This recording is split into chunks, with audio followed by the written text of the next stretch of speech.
Vote मुझे मिलना चाहिए था पार्टी लेवल पर।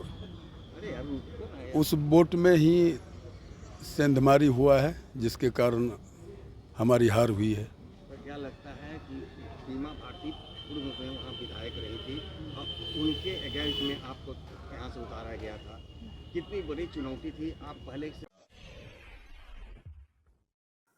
नमस्कार, आप देख रहे हैं धा न्यूज और मैं हूं अभिषेक मिश्रा।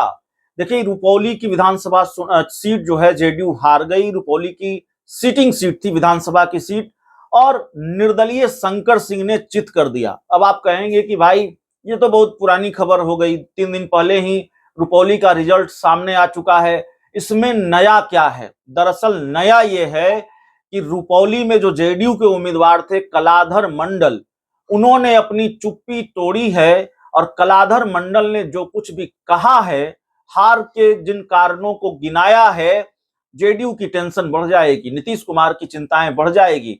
या यूं कहें, अगर नीतीश कुमार और जेडीयू की चिंताएं न बढ़ी तो एक तरह से अंदर खाने का जो खेल है वो कलाधर मंडल ने समझा दिया है, उसको बाहर कर दिया है।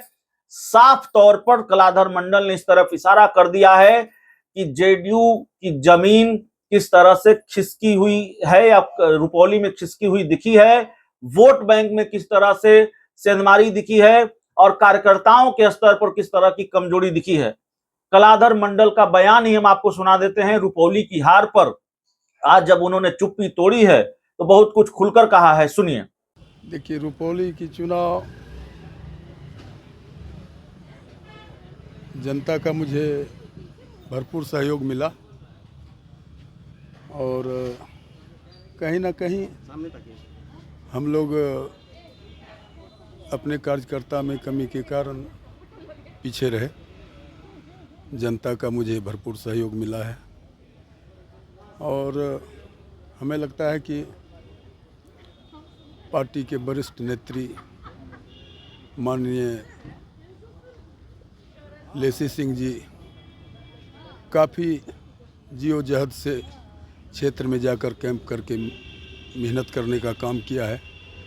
उनका भी फ़ायदा मुझे भरपूर मिला है और जो वोट मुझे मिलना चाहिए था पार्टी लेवल पर, उस वोट में ही सेंधमारी हुआ है, जिसके कारण हमारी हार हुई है। तो क्या लगता है कि बीमा भारती पूर्व में वहाँ विधायक रही थी और उनके अगेंस्ट में आपको यहाँ से उतारा गया था, कितनी बड़ी चुनौती थी? आप पहले से किस तरह से तैयारी कर चुके थे, लेकिन अचानक ये वोट कैसे कन्वर्ट हो गया कि निर्दलीय की जीत मिल गई? देखिए, जिसके विपक्ष में मुझे उतारा गया था उन्हें तो मैं बहुत दूर पीछे छोड़ चुका हूँ। मुझे अपने जाति का भी भरपूर सहयोग मिला है, आम मतदाता का भी मुझे भरपूर सहयोग मिला है। कुछ जगह कुछ वोटर्स ऐसे हुए जिनके बारे में ना पार्टी कभी सोच सका था कि ये वोट मेरा नहीं होगा और ना मैं ही सोच सका था, जिसके कारण हमारी हार हुई। अति पिछड़ा समाज का जो वोट था, ऐसा भी कहा जा रहा था ये कन्वर्ट नहीं हो पाया, 2 गुट में बट गया, जिस वजह से निर्दलीय उम्मीदवार जीत गए। नहीं, अति पिछड़ा का वोट तो मैक्सिमम मुझे मिला है, 70% मुझे मिला है। यह काउंटिंग बूथ के अनुसार देखा जा रहा है। उनको हम उसका जायज़ा लिए, समीक्षा किए तो उसमें हम सफल रहे हैं। 70% वोट हम ले चुके हैं। लेकिन तो जनता मानती है कि शायद वहाँ रुपौली में विकास कार्य नहीं हुआ, कभी चाहे वो विपक्ष हो चाहे सत्ता पक्ष हो, उसे नज़रअंदाज किया और निर्दलीय को एक बार चाल दिया। क्या लगता है कि वहाँ ज़मीनी स्तर पे काम हुआ है?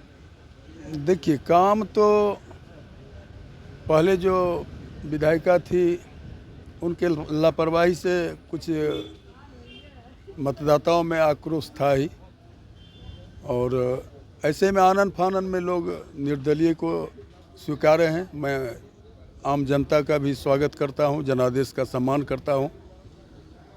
एक आखिरी सवाल रहेगा, आखिरकार एक तरफ पूरा का पूरा एनडीए आपके समर्थन में वहाँ पे उतरे चुनाव प्रचार में, लेकिन चूक कहाँ हो गई? एनडीए में हम लोग 5 घटक दल थे, जिनमें जैसा काउंटिंग के बाद समीक्षा में पता चल रहा है कि एनडीए के कुछ दलों का मुझे आंतरिक सहयोग नहीं मिला, जिस कारण से पार्टी की हार हुई। तो क्या एनडीए में एकजुटता की कमी दिखी आपको? अब इसे तो मैं साफ साफ नहीं बता सकता हूँ, इसलिए कि वोटर्स उनका नहीं माने या और कुछ मामला है, लेकिन ऐसा दिखा कि जो वोट जहाँ हमें मिलना चाहिए वहाँ कमी रहा है। एनडीए के घटक दल की ओर से आपको समर्थन नहीं मिल पाया ऐसे? जी हाँ, ऐसा भी कहा जा सकता है। ठीक है।